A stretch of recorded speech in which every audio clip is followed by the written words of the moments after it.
Institute हो गए थे? अच्छा, डब्ल्यू डब्ल्यू हो गया था ये, WWF हो गया था, ठीक। UNEP वगैरह भी मतलब यही हुआ था लास्ट। चलिए नेक्स्ट आइए, चलिए हेडिंग डालिए UNEP। आज तो इंस्टीट्यूट कवर होने हैं ना। UNEP, United Nation Environment Programme, United Nation Environment Programme, विश्व वन जीव कोष, सॉरी हिंदी, चलो हिंदी वाले नहीं आए, कोई नहीं। यूनाइटेड नेशन एनवायरनमेंट प्रोग्राम बहुत इंपॉर्टेंट है। United Nation Environment Programme UNEP। दो तीन चीज़ें इंपॉर्टेंट होती हैं। पहली चीज़ है, थोड़ा सा समझ लीजिए, 1972 में सेटअप हुआ है। इंस्टीट्यूट आज कवर कर लेते हैं, ज़्यादा अच्छा होगा, मेरे हिसाब से 20-22 इंस्टीट्यूट है। 1972 में कवर बना था। हेडक्वार्टर इसका बहुत इंपॉर्टेंट है, ध्यान रखना, दैट इज़ इन नैरोबी। बहुत फेमस क्वेश्चन है इसको लेके, नैरोबी।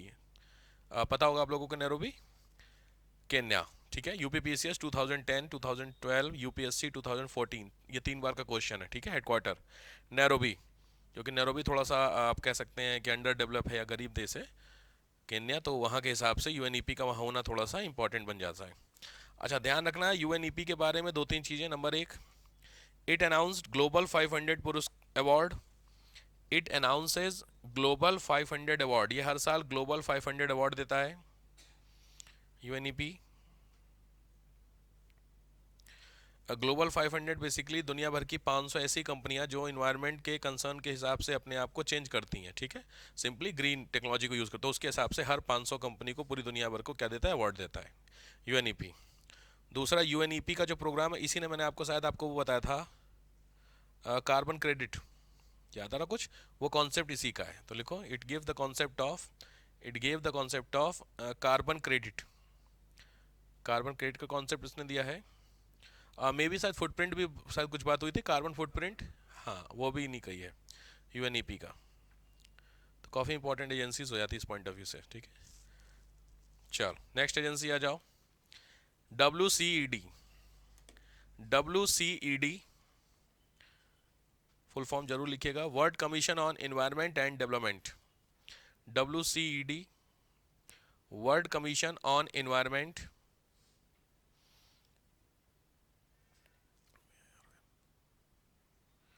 And development, WCED। इस पे क्वेश्चंस कुछ पुटअप होते हैं, एक दो बार आए, बहुत ज़्यादा तो नहीं है, बट 1983 में सेटअप हुआ है।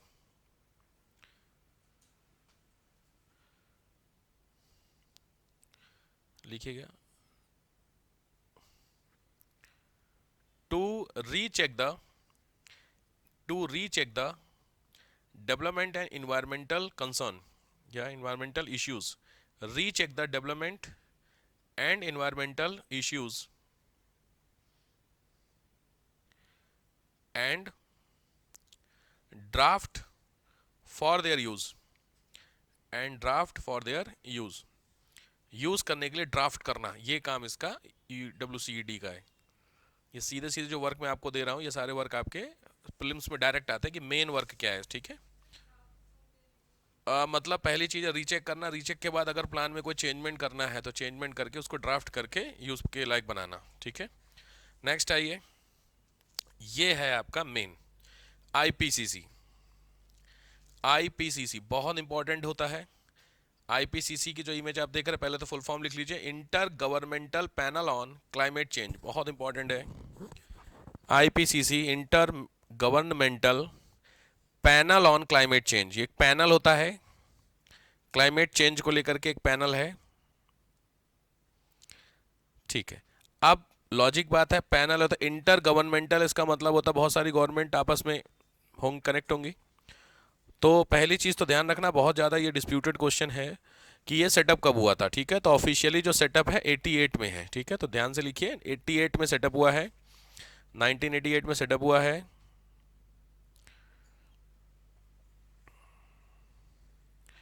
ध्यान से, इट सबमिटेड द रिपोर्ट,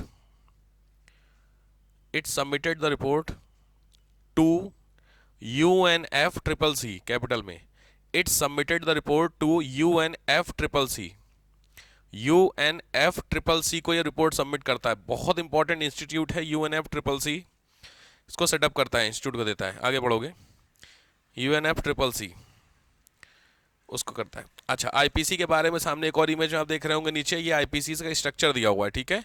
तो स्ट्रक्चर में देखिए, सबसे पहले आईपीसीसी प्लेनरी दे रहा है, ब्यूरो दिया है, एग्जीक्यूटिव कमेटी है, बगल में आईपीसीसी सेक्रेटरीट दिया हुआ है, ठीक है। 4 वर्किंग ग्रुप है, basically 3 working group, task force लिखा हुआ है। ये बहुत इंपॉर्टेंट है, क्यों? क्योंकि कई बार आपसे पूछा हुआ है, मतलब आईएएस में स्पेशली पूछा हुआ है इसके स्ट्रक्चर को लेकर के। तो ऊपर वाली जो नहीं है, नीचे वाला जो वर्किंग ग्रुप है वो ध्यान से लिखिएगा। एग्जीक्यूटिव बॉडी, हेडिंग डालिए, एग्जीक्यूटिव बॉडी, एग्जीक्यूटिव बॉडी, उसके नीचे जो स्क्वायर में आपको मिल रहे हैं ब्लू में, उसको नोट कर लीजिए। Working group 1 physical science basis, समझ के कौन सा वाला है, उसके दूसरा, उसके तीसरा, बड़े इंपॉर्टेंट है भाई वर्किंग ग्रुप को लेकर के।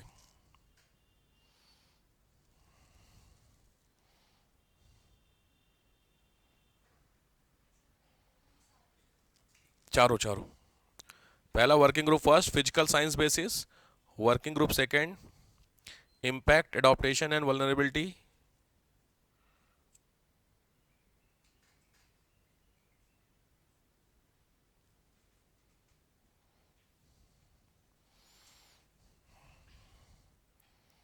वल्नरेबिलिटी,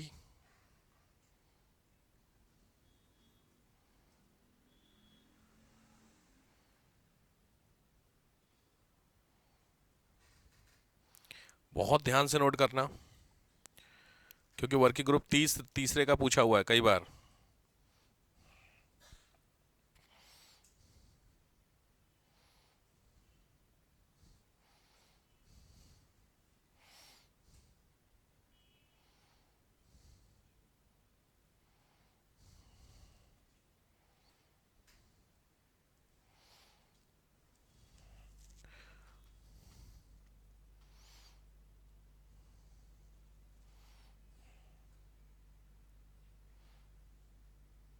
हो गया। चौथा task force, working group third के बाद task force on national green house gas invention,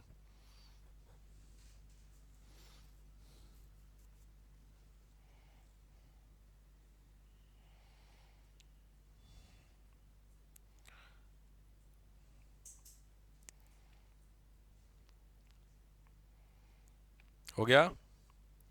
अब इंपॉर्टेंट पॉइंट इसके, हो गया सबका। इंपॉर्टेंट पॉइंट नोट कीजिए, 88 में सेटअप हुआ है, तो ऑब्वियस बात है स्विट्जरलैंड के जेनेवा में हेडक्वार्टर है। बहुत काम का क्वेश्चन, जेनेवा में हेडक्वार्टर है। 195 मेंबर हैं, 195 मेंबर हैं, ठीक है, 195 मेंबर हैं और जेनेवा में हेडक्वार्टर है। 88 में सेटअप हुआ था तो हो गया था ना। अच्छा, ध्यान से, आईपीसीसी है तो ऑब्वियस बात एक पैनल होगा इंटर गवर्नमेंट, ये 195 मेंबर हैं। टोटल यूनाइटेड नेशन में 197 है कंट्री, तो 197 में से 195 इसके मेंबर होता है, आप समझ गए, मतलब लगभग हर बंदा इसमें शामिल है, ठीक है, इंपॉर्टेंट है।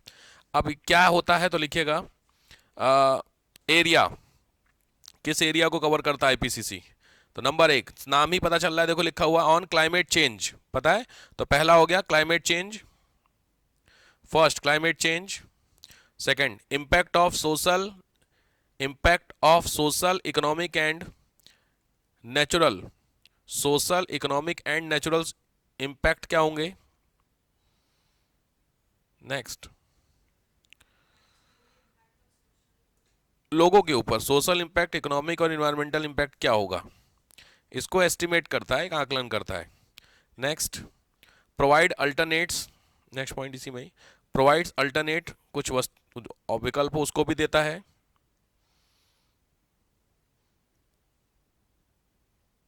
एक चीज ध्यान रखिएगा, जितने भी कंट्री हैं ऑलमोस्ट इसकी रिपोर्ट को बहुत सीरियस मानते हैं। तो इसकी रिपोर्ट के एक इंडियन थे, उनका नाम इंपॉर्टेंट नहीं है, दैट इज इन 2016-17 की बात है। आईपीसीसी ने एक रिपोर्ट दी और रिपोर्ट में ऐसा बोला गया था कि 2035 तक हिमालय के जितने भी ग्लेशियर हैं वो मेल्ट हो जाएंगे। ये रिपोर्ट आईपीसीसी की आती है 2035 तक, और 2025 में हमें, मतलब 10 साल बाद खत्म हो जाएगा हिमालय, ग्लेशियर मेल्ट हो जाएंगे, मतलब काम खत्म। तो ये रिपोर्ट जब आई तो इस रिपोर्ट पे मतलब समझ रहे हो बवाल मच गया। क्यों मच गया होगा आप समझ रहे होंगे, सीधी बात है, पहली चीज आपकी इंपॉर्टेंस कितनी है, और आप ऐसी कुछ भी एंड रिपोर्ट दे दोगे भाई साहब, वो दुनिया तो खत्म हो जाए। हिमालय खत्म तो चाइना खत्म, इंडिया खत्म। भाई चाइना इंडिया खत्म मतलब कम से कम 3 बिलियन लोग खत्म। समझ रहे हो बात को लेकर? कुल मिला के 9 बिलियन में से 3 मने 1/3 खत्म हो गए। तो ये क्या कैसी रिपोर्ट दे रहे हो तुम यार? आप समझ रहे हैं? जैसे आपने सुना था एक मूवी आई थी 2012, नहीं दुनिया खत्म हो रही थी तो कोई हुआ खत्म? सब ठीक थे। हाँ, तो मूवी बड़ी खतरनाक बना दी उन्होंने, तो माया सभ्यता को लेकर के था। माया कैलेंडर में ऐसा बोला गया था कि 2012 में ऐसा होगा, बट वो माया कैलेंडर का जो वो नहीं आपने सुना है, अब BCAD वाला चक्कर, वो कुछ और सीन चलता था। तो जब इस रिपोर्ट को दोबारा से चेक किया गया तो पता चला कि वो 2025 की जगह 2 की जगह 3 होना था। मतलब 3025 में होना था, 1000 साल बाद। तो 1000 साल बहुत होते हैं, तब तक तो फिर पता चलेगा ना कहानी क्या है। तो आप समझ रहे हैं 2 और 3 में कितना डिफरेंस आ गया? सोच के देखिए, पूरी दुनिया ने पूरा माहौल बना दिया। तो फिर जो इसके चेयरमैन साहब थे वो एक इंडियन थे, उनको फिर क्या करना पड़ गया, उनका नाम था RK पचौरी, ठीक है। तो उनको क्या करना पड़ गया, रिजाइन करना पड़ गया कि भाई साहब गलती होगी हमसे। तो ऐसी गलतियां अगर कल को यूनाइटेड नेशन बोल देता है कि दुनिया खत्म होने जा रही परसों, आप समझ के देखिए, मजाक मजाक में ही सही, बट सोच के दे आधे ऐसे मर जाएंगे। बट बात आपकी ना अथॉरिटी क्या है, आपकी वैल्यू कितने लोग करते हो मैटर करता है ना भाई। तो इस तरीके की चीज को, तो ये बहुत ज्यादा इशू, उसके बाद से IPCC बड़ी न्यूज में आ गई थी। RK पचौरी ने कुछ इस तरीके से बोला था, ठीक है। तो पॉइंट यहां पे आता है कि ये जो रिपोर्ट होती है इसको बोलते हैं IPCC, लिखो AR। रिपोर्ट का नाम है IPCC AR, यार मतलब एनुअल रिपोर्ट है, IPCC AR। मैं बार बार कह रहा हूँ IPCC काफ़ी इंपॉर्टेंट है, थोड़ा ध्यान से। स्ट्रक्चर मैंने आपको बता दिया, पैनल हो गया, चेयरमैन हो गए, ठीक है। ये रिपोर्ट आई थी 2018 में, हाँ देखिए 2018 की रिपोर्ट थी। और उस रिपोर्ट में बोला गया था कि दुनिया भर में जो गर्मी हो रही है ना, ग्लोबल वार्मिंग सुना होगा आपने, वो ग्लोबल वार्मिंग ना 1.5 डिग्री बढ़ जाएगी। 1.5 डिग्री का टेम्परेचर, आपको लगता है 1.5 डिग्री कितना होता है? 1.5 डिग्री आपको लगता होगा 1.5 डिग्री बढ़ने से क्या फर्क पड़ेगा, क्या लगता है? 1.5 डिग्री का फर्क पड़ने से, जीरो पे बर्फ है, 1.5 डिग्री बढ़ गया, बर्फ खत्म हो गई। बता समझ में आ गया भाई? 0 से 1 हुआ, बर्फ खत्म ना, ये तो 1.5 बढ़ाने की बात कर रहे हैं। तो इन्होंने बोला दुनिया भर में जो ग्लोबल टेम्परेचर है वो 1.5 डिग्री इंक्रीज कर जाएगा, ये रिपोर्ट थी। अब खुद सोच के देखिए, 1.5 होगा तो जितनी बर्फ है खत्म, और जब बर्फ खत्म तो सब खत्म। तो इस तरीके की जो पॉसिबिलिटीज थी, तो पता चला कि वो रिपोर्ट की पब्लिशिंग में कुछ मिस्टेक हुई थी। क्लियर हुआ?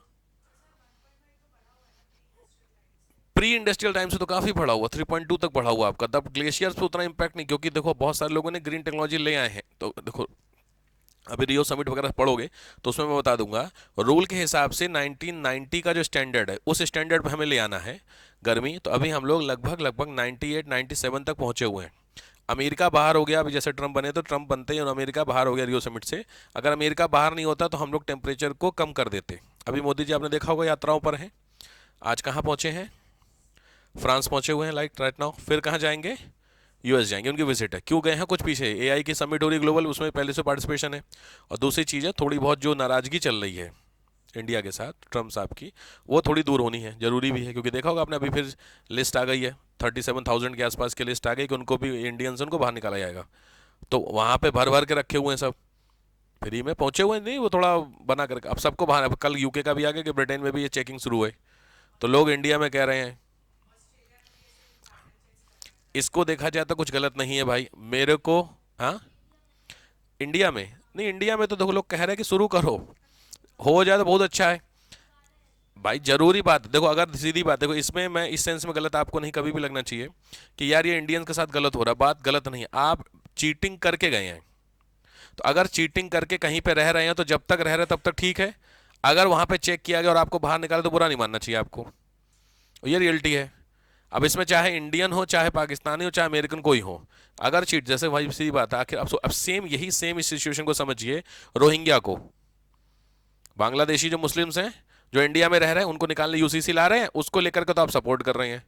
क्यों? क्योंकि वो इलीगल तरीके से इंडिया में रह रहे हैं, इंडिया के रिसोर्सेज यूज कर रहे हैं। सेम कहानी को इसको अप्लाई करिए कहां पे? US में। ऐसे इंडिया, अब यहाँ पे देखो मैं कंपेयर, फिर वही बात है, बुरा मानने वाली बात हो जाएगी तुरंत कि हम तो पाकिस्तान चले जाएं। इंडियन लोग US के रिसोर्सेज को यूज कर रहे हैं और इलीगल तरीके से गए, मतलब डॉक्यूमेंट उन्होंने प्रॉपर नहीं दिए ना, तो उनको बाहर निकालना है कि नहीं? बात समझ रहे हो? तो जरा कंपेयर करना सीखो इस चीज को। इसीलिए मैं बोलता हूं कि जो आपका खून है उसको ठंडा रखिए थोड़ा सा, और फिर समझ के समझेंगे तुरंत आपका माहौल बन जाएगा। या तो देशभक्ति की बात हो गई। यहाँ द पॉइंट है कि जो मेरे रिसोर्सेज हैं उस रिसोर्सेज को मेरे सिटीजन यूज करेंगे। ये चीज़ अगर इंडिया में अप्लाई हो रही है तो यूएस कर रहा है, तो दिक्कत क्या है? बात समझ।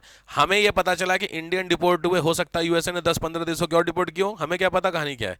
हमारे देश के रिपोर्ट इसलिए हमें पता चला। आपको अगर इतना ही सीरियस थे तो आप गूगल करिए कि यूएस ने कितने देशों को रिपोर्ट किए, तो पता चलेगा आपको। बात समझ में आ रही है? थोड़ा समझ लो इशू। बट हाँ, क्योंकि होता है कि ये लोग उतने दिनों से वहाँ पे रह रहे हैं, होगा सबसे बड़ी दिक्कत कि ये लोग वहाँ से, मैंने बताया था, पैसा भेजते हैं इंडिया को, पहली चीज़। दूसरी चीज़, ये लोग अगर ठीक ठाक तरीके से रहते हैं वहाँ पे तो ग्रीन कार्ड बन जाता है, और ग्रीन कार्ड 10 साल के बाद वहाँ पे एज ए वोटर काम करता है। तो वो वोटर इंडिया में जो मोदी जी हैं, क्योंकि हमारा वो पलता है, डबल वाला पासपोर्ट चलता है, ड्यूअल सिटीजनशिप, तो वहाँ के जो वोटर वो इंडिया में भी वोट करते हैं। बात समझ रहे हो? यहाँ का बंदा इलीगल तरीके से वहाँ गया, लेकिन यहाँ पे तो ठीक से था, तो यहाँ का तो वोटर है ना। अब हो गया कि अगर वहाँ से वो डिपोर्ट करेगा तो लोगों का गुस्सा मोदी जी के ऊपर आएगा, यार ये बचा नहीं पाए हमें, नहीं होता थोड़ा सा, तो वहाँ से भी वोट कटने के चांसेस हैं। इसलिए मोदी जी की ट्रिप भी काफ़ी इंपॉर्टेंट मानी जा रही है कि यूएस में जाकर के डिस्कशन करेंगे चीज़ों की। देखिए बहुत ज़्यादा एक्सपेक्टेड कुछ है नहीं, क्योंकि देखो ट्रम्प, मैंने बताया था कि आदमी सीधी बात है, नहीं तो नहीं, बात खत्म होगी। तो आज ही पता नहीं, मैं आ रहा था जब भी तो कुछ न्यूज़ आई थी, मैं देख नहीं पाया, थोड़ा गाड़ी में था। कुछ एक ट्रम्प, फिर एक और ट्रम्प ने साइन किया, पता नहीं कुछ एक फ्लैश आ रही थी, चेक करेंगे, आपको अपडेट करूंगा मैं, ठीक है। चलो, ये हुआ आईपीसीसी। नेक्स्ट आओ सावन। नेक्स्ट आइए सावन। सावन इंपॉर्टेंट है एजेंसी, फुल फॉर्म है South Asia wildlife enforcement network. South Asia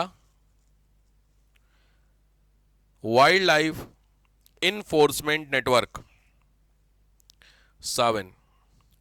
इसको लोगों को ध्यान से देखिए, तो इसमें आपको 4 जानवर दिख रहे होंगे, चारों के नाम पूछे हुए हैं। कौन से 4 दिख रहे, समझ में आ रहा? चारों दिख गए? 4 हैं, कम ज़्यादा तो नहीं किसी को?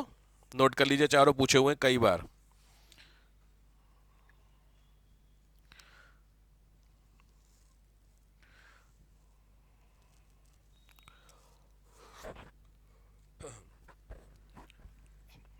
हो गए नोट? क्योंकि इस पे लोगों पे 2-3 बार पूछा हुआ था। अब यहाँ पे देखिए, नाम है South Asia wildlife enforcement, इसका मतलब साउथ एशिया कंट्री के होंगे। आप, तबीयत कैसी है भाई तुम्हारी? ठीक है? सब दिखाई डॉक्टर को? नॉर्मल था सब? सब ओकेशन टाइप था? तब ठीक है भाई, थोड़ा ज़रा ध्यान रखिए, गर्मी हो रहा, मौसम चेंज हो रहा है, पता चले समस्या हो जाए। उस दिन भीड़ भी हो गई थी थोड़ी सी, थोड़ा थोड़ा कंजेशन हो भी जाता है, अचानक से हो जाता है। वेंटिलेशन क्या, खिड़की बंद नहीं, जानवी तो खोल खाल देती है ना सारी चीज़ें, इसलिए खोल खाल के रखती है। हाँ, सर्दी के चक्कर, अभी गर्मी आने दीजिए, सब वेंटिलेशन ही वेंटिलेशन हो जाएगा, सब खुल जाएगा। ठीक है, तो साउथ एशिया का वाइल्ड लाइफ एनफोर्समेंट नेटवर्क, इसका मतलब साउथ एशिया के जो कंट्री होंगे, साउथ एशिया जानते होंगे आप लोग, नोट कर लीजिए। पहले तो साउथ एशिया के कौन से देश हैं फटाफट? अफगानिस्तान, बांग्लादेश, अफगानिस्तान, बांग्लादेश, भूटान, इंडिया, मालदीव, नेपाल,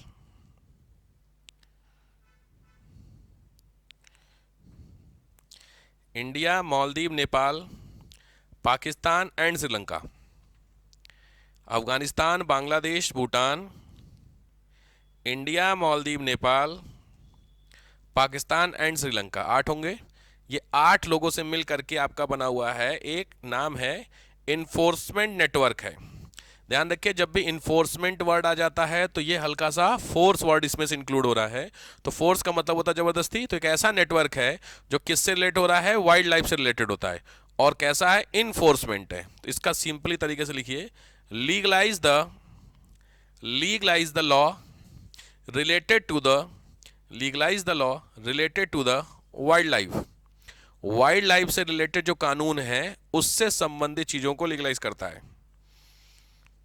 इंपॉर्टेंट है, 2011 में भूटान में शुरू किया गया था। 2011 में भूटान में स्टार्ट हुआ था। हेडक्वार्टर काठमांडू में है। हेडक्वार्टर काठमांडू में है।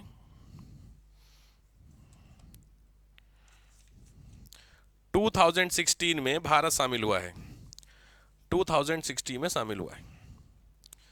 स्पेशली साउथ एशिया को क्यों फोकस किया गया है? क्योंकि साउथ एशिया कंट्री की जो लोकेशंस है वो आप चेक करेंगे तो थोड़ी सी उस एरिया में मिलती है जहाँ पर रेन वाटर ज़्यादा होता है, मतलब बारिश ज़्यादा होती है।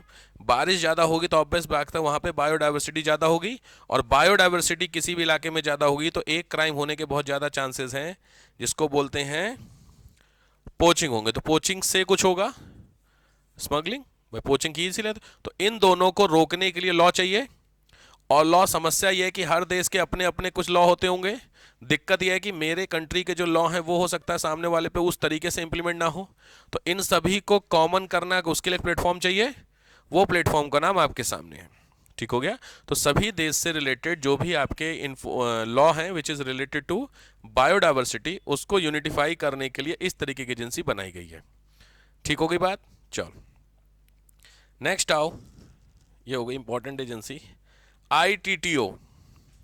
ITTO International Tropical Timber Organisation. मेरे हिसाब से ये सब नाम आपने कभी लाइफ में नहीं सुने हैं, जरूरत नहीं पड़ी है, सीधी बात है। हमारा काम उसी ज़्यादा से ज़्यादा सुना होगा, मैक्सिमम खींचे होगे तो अर्थ समिट, ब्राज़ील आजील तक पहुँचे होगे थोड़ा बहुत, रियो डी जेनेरो में हुआ था। इन्वायरमेंट एजेंसी के नाम बताइए इसके अलावा जो अभी तक आपने पढ़े, कोई भी एजेंसी UN की।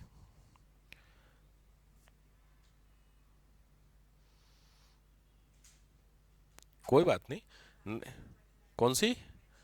वेटलैंड कन्वेंशन वाला, अच्छा ठीक है, रामसर कन्वेंशन सुना है थोड़ा बहुत, वो भी यहीं की श्रद्धा ही है सब, समझ रहा हूँ मैं। उसके अलावा लॉजिक रामसर वाला, उसके अलावा तो नहीं ना, ऑब्वियस नहीं पढ़े, कभी जरूरत भी नहीं पड़ी है, क्योंकि इकोलॉजी वाला जो चैप्टर 12th में ही पढ़ते थे, 3-4 चैप्टर होते थे। इन्वायरमेंट में 2 ही 3 पढ़ाई आती, मैंने देखा है। ग्रीन हाउस पढ़ा देते स्कूल में, पॉल्यूशन पढ़ा देते हैं, थोड़ा ग्लोबल वार्मिंग पढ़ा, ये जनरली डिस्कशन होते हैं, बट उससे काम नहीं चलेगा, थोड़ा सा टेक्निकल जाना पड़ेगा, क्योंकि वो सब चीज़ें ठीक। गर्मी हो तो रही है, बात तो सही है, लेकिन क्यों हो रही है, और सबसे बड़ी दिक्कत है रोकोगे कैसे, सिविल्स के लिए सबसे इंपॉर्टेंट है। ठीक है, ITTO नाम से ही पता चल रहा होगा, देखो लिखा हुआ है ट्रॉपिकल टिम्बर। टिम्बर क्या होता है? टिम्बर जानते हैं? टिम्बर क्या होता है? लकड़ी, सिंपली होता है जो लकड़ी जलाने के काम आती है, या जो लकड़ी फर्नीचर में काम आती है, उसको टिम्बर बोलते हैं। ठीक बात है। तो नाम दिया हुआ इंटरनेशनल ट्रॉपिकल टिम्बर। इस इमेज को ध्यान से देखिए, तो इस इमेज में ऊपर से नीचे तक सेड है, बीच में गैप है, व्हाइटनेस ज्यादा दिख रही है बीचों बीच में। तो जो व्हाइटनेस दिख रही है उस वाली जो सबसे लास्ट लाइन है ऊपर से वो, और नीचे की जो स्टार्टिंग लाइन है वो, दोनों के बीच में गैप दिख रहा है, यही गैप का एरिया, ये वर्ल्ड मैप दिख रहा है मोटा मोटी कुछ कुछ। हाँ, तो ये वर्ल्ड मैप में ध्यान से नोटिस कीजिए, तो जो बीच का पोर्शन है व्हाइटनेस, यही व्हाइटनेस है आपका ट्रॉपिकल बेल्ट। तो ट्रॉपिकल बेल्ट का मतलब होता है, अगर मैं सबसे ऊपर वाली जो लाइन है, सबसे ऊपर ग्रे कलर दिख रहा सबसे टॉप पे, ग्रे से स्टार्ट करेंगे तो नीचे लाइन आपको दिखनी शुरू हो गई, समझ में आ रहा? तो सबसे जो नीचे ऊपर वाला जो हाफ सर्किल है उसमें सबसे नीचे वाली जो लाइन है वो लाइन दिखी, और नीचे की जो सबसे पहली लाइन है, ऊपर से स्टार्ट करेंगे तो पहले दोनों के बीच में गैप दिख रहा है ना, तो यही जो 2 लाइन है, इसी 2 लाइन को बोलते हैं ट्रॉपिक ऑफ कैंसर, और नीचे वाली क्या है? Tropic of Capricorn. कुछ कुछ याद आ रहा होगा। तो ये जो बीच की पूरी बेल्ट होती है, इसी बेल्ट को क्या बोलते हैं? Tropical belt. ठीक है, तो इस चीज को बहुत ध्यान से नोट कर लीजिए। बिटवीन द एरिया, ITTO पहले फुल फॉर्म लिख लिए, इसके लिखे between the area dash Tropic of Cancer and Capricorn. Tropic of Cancer and Capricorn, Tropic of Cancer और कैप्रिकॉर्न के बीच की है ये, ट्रॉपिक ऑफ कैंसर और कैप्रिकॉर्न के बीच का बेल्ट है, 23.5 नॉर्थ 23.5 साउथ, उसके बीच की बेल्ट है। ठीक है, ऑब्वियस बात है, मैंने आपको जनरली ये चीज़ आपको पता हो, इस एरिया में जो सबसे ज़्यादा वुडन होती है, वो वुड का पोर्शन होता है, वो इसी एरिया में मिलता है। उसके पीछे जो सबसे बड़ा इंपॉर्टेंट रीज़न है वो है क्या? रेन। बिल्कुल से लिखिए, due to the rain water, बारिश के कारण इस इलाके में सबसे ज़्यादा होती है पानी। तो पानी अगर होगा तो ऑब्वियस है लकड़ी बहुत आसानी से अवेलेबल होगी, वह सीधी बात है, पेड़, तो इसलिए होते हैं यहाँ पर। ठीक है, खैर 86 में सेटअप हुआ है, 86 में सेटअप हुआ है। Control on the deforestation, deforestation को कंट्रोल करने के लिए है ये। टोटल जो मेंबर हैं 73 हैं, टोटल जो मेंबर हैं वो 73 हैं, और हेडक्वार्टर याकोहामा में है। याकोहामा आप लोग जानते होंगे,